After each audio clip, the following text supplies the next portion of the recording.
পৃথিবীর প্রতি 10 লক্ষ টন মাটিতে গড়ে 2.7 গ্রাম ইউরেনিয়াম থাকে। রূপার ক্ষেত্রে তা 0.075 গ্রাম এবং স্বর্ণের ক্ষেত্রে মাত্র 0.004 গ্রাম। তার মানে প্রকৃতিতে ইউরেনিয়াম খুব একটা দুষ্প্রাপ্য নয়, স্বর্ণ কিংবা রূপার মতো ধাতুর তুলনায় অনেক বেশি সহজলভ্য। তাহলে এখন প্রশ্ন হচ্ছে, ইউরেনিয়াম সহজলভ্য হবার পরেও কেন পৃথিবীর সকল দেশের কাছে ইউরেনিয়ামের মজুত নেই? এই প্রশ্নের উত্তরে সামনে আসবে ইউরেনিয়াম পৃথকীকরণ প্রযুক্তির জটিলতা। প্রকৃতিতে যেই ইউরেনিয়াম সবচেয়ে সহজলভ্য তা আসলে কোনো কাজে আসে না। এর বিপরীতে যেই ইউরেনিয়ামের পরিমাণ খুবই কম, সেটাই মূলত পারমাণবিক বিদ্যুৎ কেন্দ্র, পারমাণবিক শক্তিচালিত সাবমেরিন, পারমাণবিক বোমা বা অ্যাটম বোমা বানাতে ব্যবহৃত হয়। এখন সহজলভ্য ইউরেনিয়াম থেকে ব্যবহার উপযোগী ইউরেনিয়াম আলাদা করার বিষয়টিকে বলে ইউরেনিয়াম এনরিচমেন্ট, যা আজকের ভিডিওর বিষয়বস্তু। আমি জুম্মান আছি আপনাদের সাথে, আপনারা দেখছেন বিজ্ঞান পাইসি।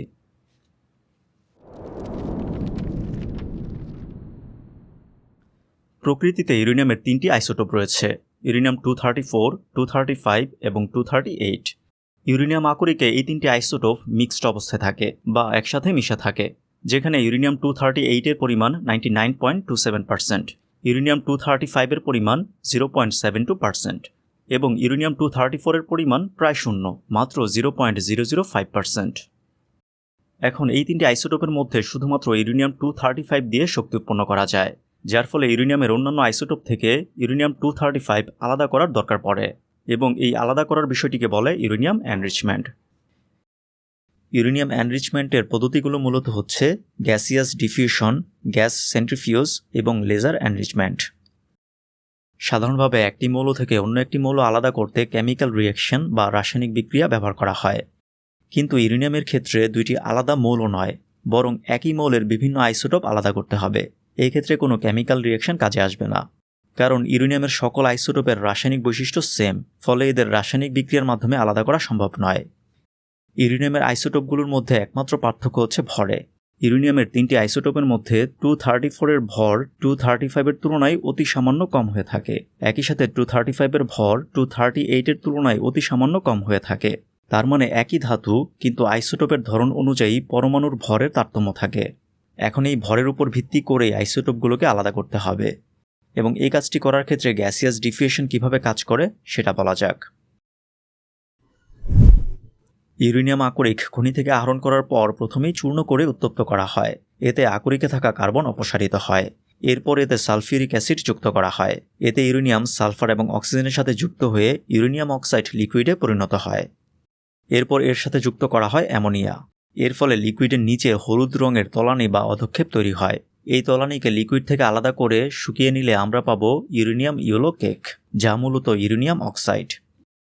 এই ইয়েলো কেককে হাইড্রোজেন গ্যাসের উপস্থিতিতে উত্তপ্ত করলে পাওয়া যায় ইউরেনিয়াম ডাইঅক্সাইড। এরপরে ইউরেনিয়াম ডাইঅক্সাইডকে হাইড্রোজেন ফ্লোরাইডের সাথে বিক্রিয়া ঘটিয়ে পাওয়া যায় ইউরেনিয়াম টেট্রাফ্লোরাইড, যা গ্রিন সল্ট নামে পরিচিত। অবশেষে ইউরেনিয়াম টেট্রাফ্লোরাইডকে বিশুদ্ধ ফ্লোরিন গ্যাসের সাথে বিক্রিয়া ঘটিয়ে পাওয়া যায় ইউরেনিয়াম হেক্সাফ্লোরাইড গ্যাস। এই পর্যায়ে এসে ইউরেনিয়াম প্রস্তুত গ্যাসিয়াস ডিফিউশনের জন্য। গ্যাসিয়াস ডিফিউশন পদ্ধতিতে বিশেষ ধরনের হাজার হাজার ক্ষুদ্র ক্ষুদ্র ছিদ্রযুক্ত পর্দা ব্যবহার করা হয়। পর্দার এক পাশ দিয়ে উচ্চ চাপে ইউরেনিয়াম হেক্সাফ্লোরাইড গ্যাস পরিচালনা করা হয়। এখন গ্রাহামের ব্যাপন সূত্র থেকে আমরা জানি গ্যাসের ব্যাপন হার তার আণবিক ভরের বর্গমূলের ব্যস্তানুপাতিক। তার মানে কম আণবিক ভরের গ্যাস তুলনামূলক সহজেই পর্দাকে ভেদ করতে পারবে, এবং বেশি আণবিক ভরের গ্যাসের ক্ষেত্রে বিষয়টি একটু কঠিন হবে। এখন ইউরেনিয়াম 235 সমৃদ্ধ হেক্সাফ্লোরাইড যেহেতু ইউরেনিয়াম 238 সমৃদ্ধ হেক্সাফ্লোরাইডের তুলনায় হালকা, ফলে ইউরেনিয়াম 235 সমৃদ্ধ হেক্সাফ্লোরাইড তুলনামূলক সহজে পর্দাকে ভেদ করতে পারবে।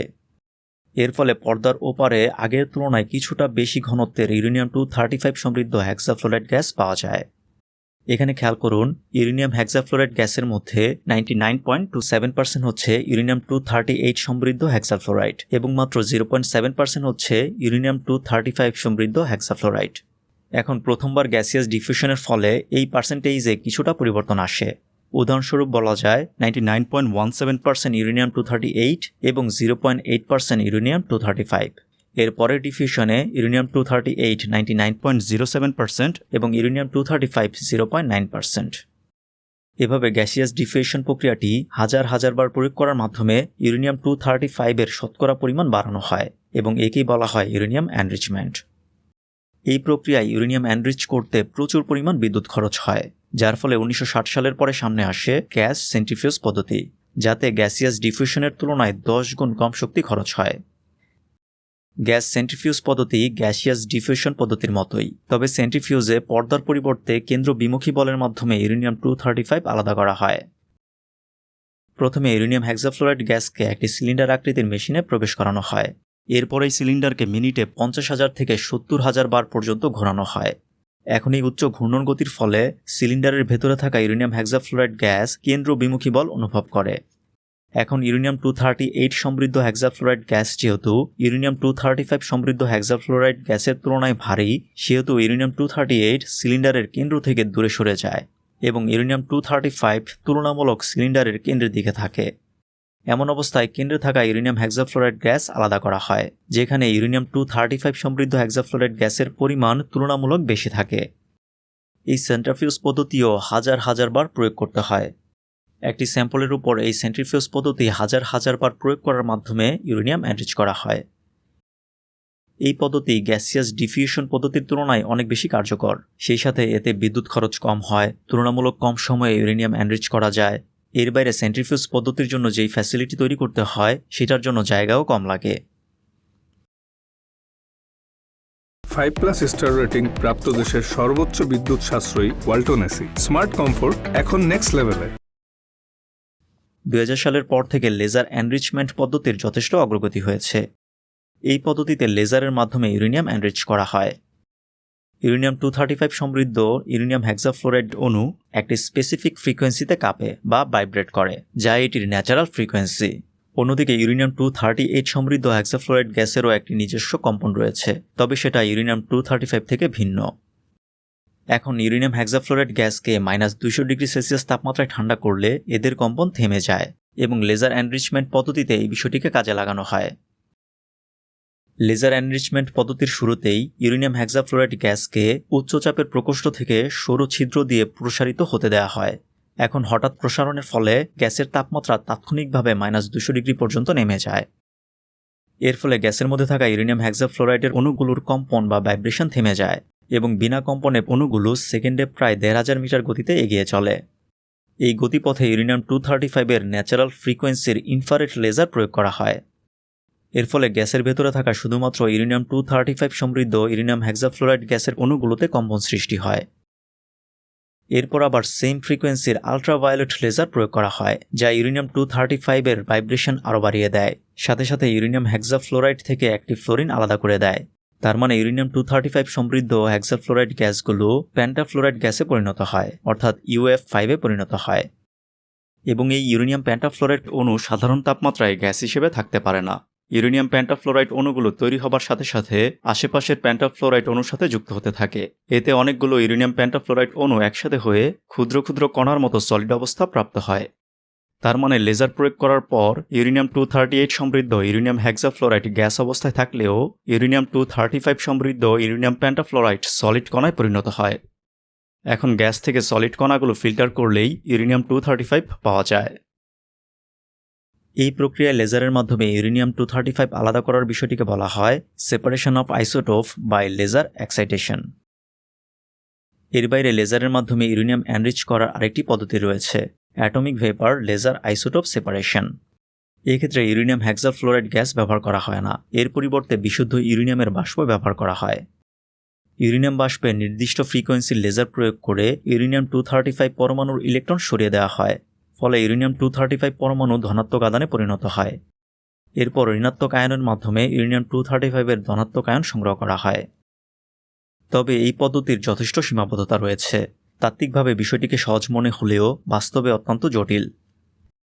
লেজার পদ্ধতির মাধ্যমে গ্যাসিয়াস ডিফিউশন এবং সেন্ট্রিফিউজের তুলনায় অনেক দ্রুত ইউরেনিয়াম এনরিচ করা যায়।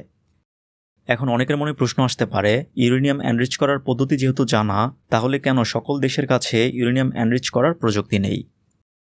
আসলে ইউরেনিয়াম এনরিচ করার যে পদ্ধতিগুলো সম্পর্কে বলা হয়েছে, এগুলো হচ্ছে মৌলিক আলোচনা। তার মানে মোটা দাগে বিষয়গুলো কিভাবে কাজ করে তা। এখন কেউ যদি এই সকল পদ্ধতির কোনো একটি তৈরি করতে চায়, তবে সেখানে অনেক বিষয় সামনে আসবে। যেমন সেন্ট্রিফিউজ পদ্ধতির কথাই বিবেচনা করুন।